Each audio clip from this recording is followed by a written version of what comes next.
Good morning friends. I hope आप सब अच्छे होंगे। आपका स्वागत है आपके अपने YouTube channel current affairs for exam में। चलिए आज दिनांक 14/12/2024 की प्रश्नावली शुरू करते हैं। निम्नलिखित में से कौन सबसे कम उम्र का विश्व शतरंज चैंपियन बना है? रमेश बाबू प्रज्ञानंदन, डोमराजू कुकेश, विदित गुजराती, अर्जुन एडिगेसी। इसका सही जवाब है डोमराजू गुकेश। डोमराजू गुकेश इतिहास में सबसे कम उम्र के विश्व के चैंपियनशिप बने हैं। भारतीय शतरंज खिलाड़ी ने सिंगापुर में 14 राउंड के मैच में चीन के डिंग लेनन को हराया है।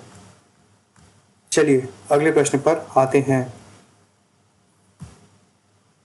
विश्व हिंदू आर्थिक मंच हाल ही में निम्नलिखित में से किस स्थान पर आयोजित किया गया था?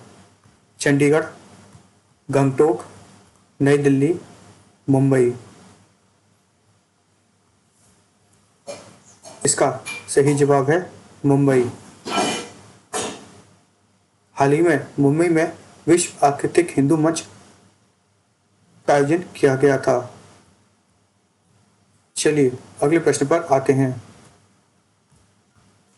राष्ट्रीय ऊर्जा संरक्षण दिवस हर वर्ष कब मनाया जाता है? 13 दिसंबर, 14 दिसंबर, 15 दिसंबर, 16 दिसंबर। इसका सही जवाब है 14 दिसंबर।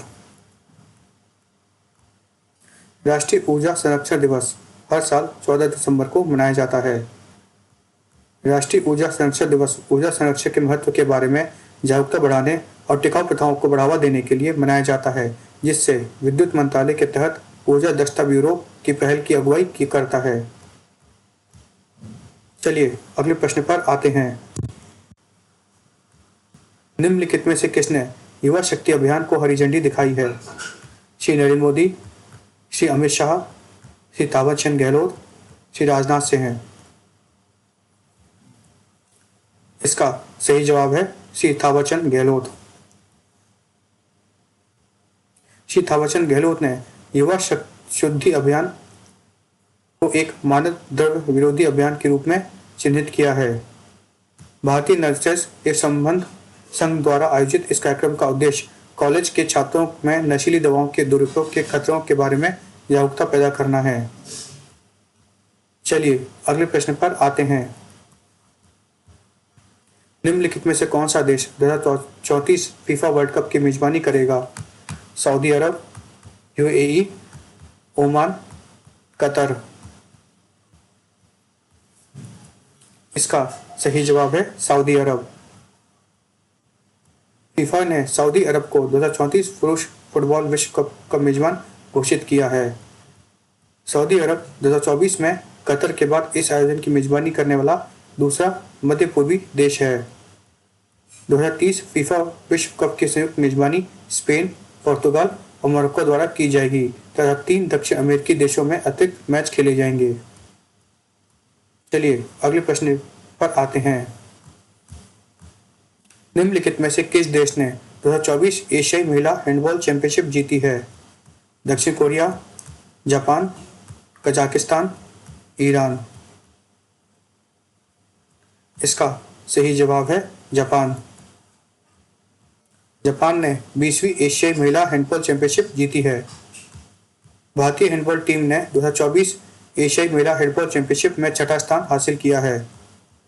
यह टूर्नामेंट बाद में पहली बार इंदिरा गांधी एरेना में आयोजित किया गया था, जिसका आयोजन एशियाई हैंडबॉल महासंघ और विश्व हैंडबॉल लीग द्वारा किया गया था। चलिए अगले प्रश्न पर आते हैं। फिक्की निम्नलिखित में से किस राज्य में हथकरघा 2024 के दूसरे संस्करण का आयोजन कर रहा है? दुबई, मस्कट, अमान, रियाद। इसका सही जवाब है दुबई। फिक्की दुबई में हथकरघा 2024 के दूसरे संस्करण का आयोजन कर रहा है। दुबई में कपड़ा, हस्तकरघा और हस्तशिल्प उत्पादों के लिए क्रेता विक्रेता बैठा का दूसरा संस्करण है। चलिए अगले प्रश्न पर आते हैं।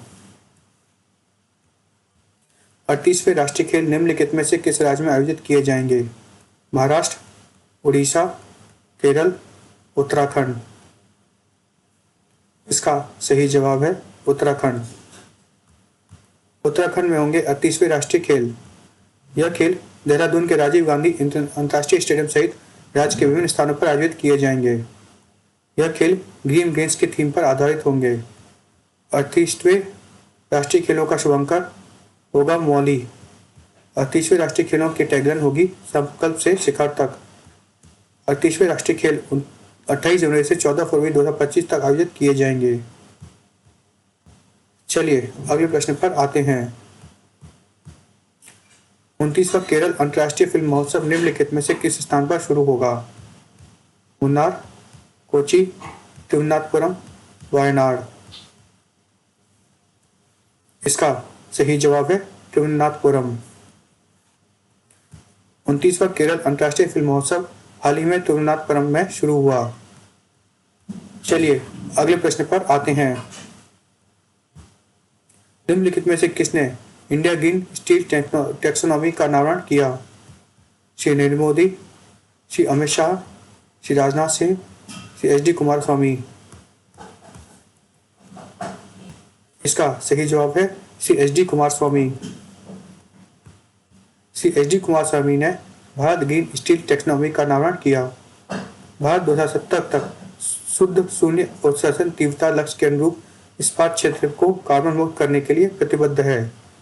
हरित इस्पात की हरितता के प्रतिशत के संदर्भ में परिभाषित किया जाएगा, जो कि प्रति टन तैयार इस्पात में 2.2 टन CO2 से कम CO2 समतुल्य उत्सर्जन तीव्रता वाले इस्पात संयंत्र से उत्पादित किया जाएगा। चलिए अगले प्रश्न पर आते हैं।